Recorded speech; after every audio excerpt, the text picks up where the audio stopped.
How to break bad habits. It feels like it owns you. Same trigger, same choice, same regret. But hear me, the addiction is not you. It's an enemy that lives in patterns. And if you can see the pattern, you can beat the enemy. Today, we're going to externalize your addiction.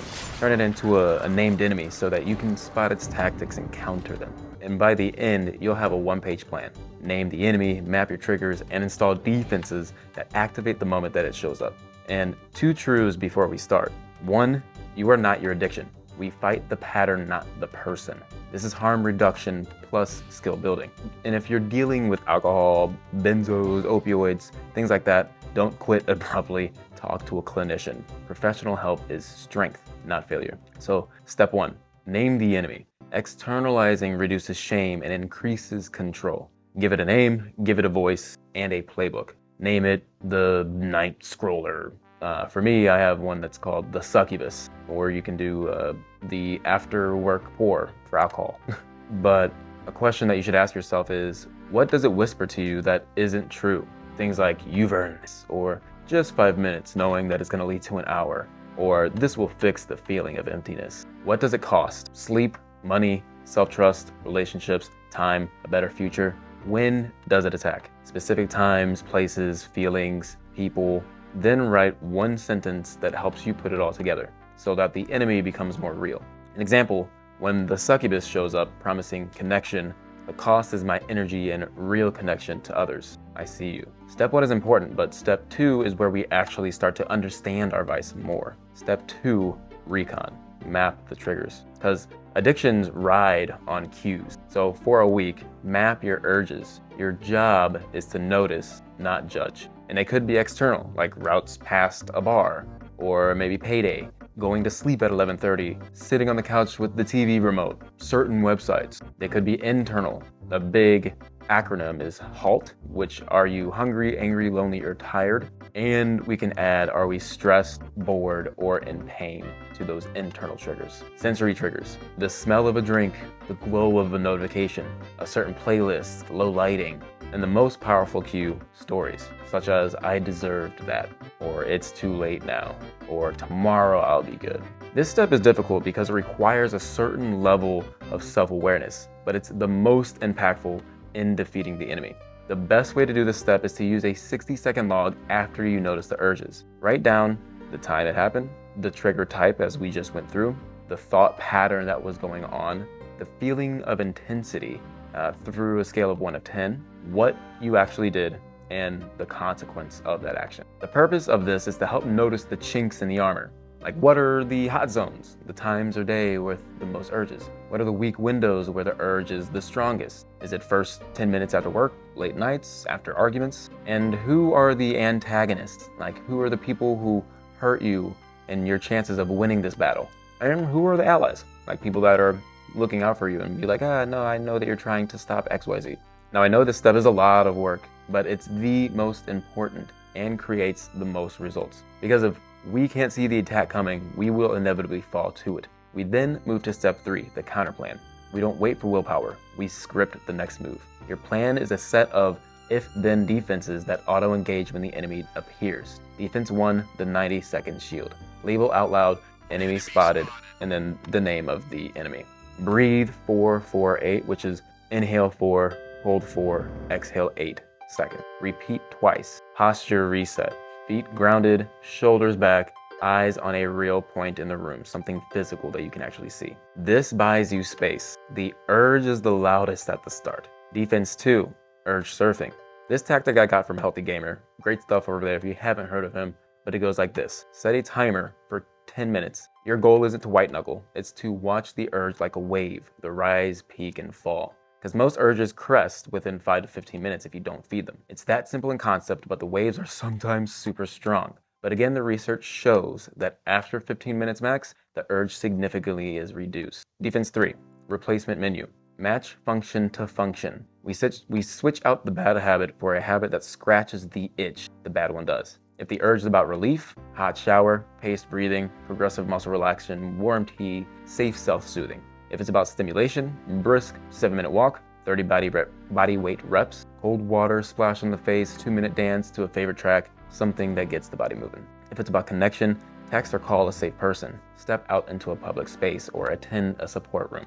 If it's about escape, 10-minute doable task that you can finish. Clear the desk, wash the dishes, outline 3 bullet points. Defense 4, friction and fences, which is environment change. From James Clear's Atomic Habits, he says he wants to make the good habits as easy as possible to do, the bad ones with as many blockades as possible, such as distance. Move the object out of the house or the room. Change your route home. Phone sleeps in another room. Delay, 15-minute rule before any risky action.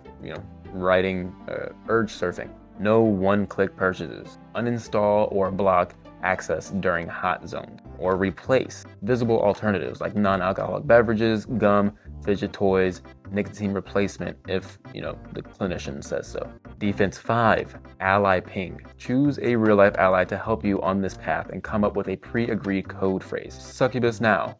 Your ally replies with one line, ride the wave, 10 minutes later, text me. And right now, some people have already left because all of this takes work to do and they just want the simple solution, which we all know simple solutions do not work. If you're still here, it's quite clear you truly want to change, which is why I'm offering those who have made it this far a space in our community. We turn life into a real RPG with gamified tracking, leveling systems, accountability and stakes, monthly challenges that are like a battle royale, and much more. Link is in the description. Okay, so now defense 6, the why card. A wallet-sized card that has 3 reasons that you're done with this bad habit, 1 person you refuse to hurt because of it, and 1 thing you'll gain this month. This creates a light at the end of the tunnel that shows that suffering is for a good cause. This brings the much needed energy to fight the battle. Read it during your 90-second shield. Placing if-then statements on the other side of the card will help with taking actions quicker instead of debating and trying to figure out what action to do. If I pass the old bar, as an example, then I reroute and call Sam before I drive another block. If it's 10:30 and I reach for my phone, then I plug it into the kitchen and I start a 10-minute urge wave and read 2 pages in bed. If I feel lonely after 8 p.m., then I send a succubus now and start the connection routine. And now that we have come up with the counter plan, we must fortify our defenses with step 4.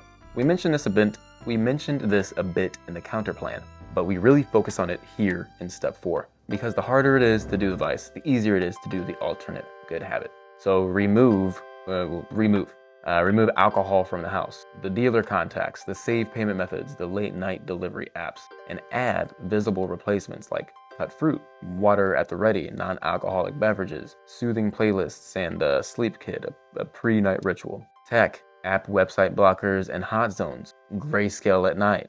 Do not disturb with a white list of real humans. Money, cash only budget, no credit at night, daily withdrawal limit if needed. And finally, we have come to step 5, rules of engagement. Rule number 1, no negotiation with the enemy at all. Run the plan, not the debate. Do not listen to the voice that's saying, it's okay. They're lying. But number 2, no perfectionism. We track the frequency, duration, and intensity going down, not just an all or nothing thing. The point is progress. Are you going longer than before? Messing up is okay. We are human, but we can't make messing up our habit. So no secrecy. If a lapse happens, we convert it to intel within 24 hours. Now we track it all and pay attention to relapses and moments of strength. A lapse isn't proof that you can't, it's proof of where to fortify. Run a 5-minute debrief. What was the trigger? What story did the enemy use? Which defense did I skip? And what worked even just a little bit? And what is 1 change I'll make before the next hot zone? Then remove leftover triggers, ping your ally, do 1 repair action, walk, hydrate, sleep, and then re-enter the plan. And again, if solo queuing is difficult or it seems difficult, then don't hesitate to set up a qualifying call with me to join our gamified community. I personally interview each person to ensure the community stays focused and the people who actually want growth are there. It's also advised to see a counselor in addiction if needed. If you're dependent on alcohol, benzos, or opioids, consult a clinician for safe taper and medical support, because your body and brain deserve the medical care. So your 7-day mission is this. For the next 7 days, write your enemy's wanted poster, giving it a name. and a look. Log the triggers and urges once per day. Install one friction and one fence in your hottest zone. Build 3 if-then lines and place them where you'll see them. Recruit one ally and agree on a code phrase. Ride the 10-minute wave at least 3 times and note the outcome. Do one 5-minute after action if you slip, because now the enemy isn't this mystical thing. We understand that it runs on triggers, stories, and convenience. So name it, map it, counter it. And bit by bit, you take back your days. And remember that you are not the addiction. You are the strategist. Oh, and also, remember to always push your comfort zone just a little bit each day, even if pushing it is just showing up to the task. And you can tell by the way I use my walk.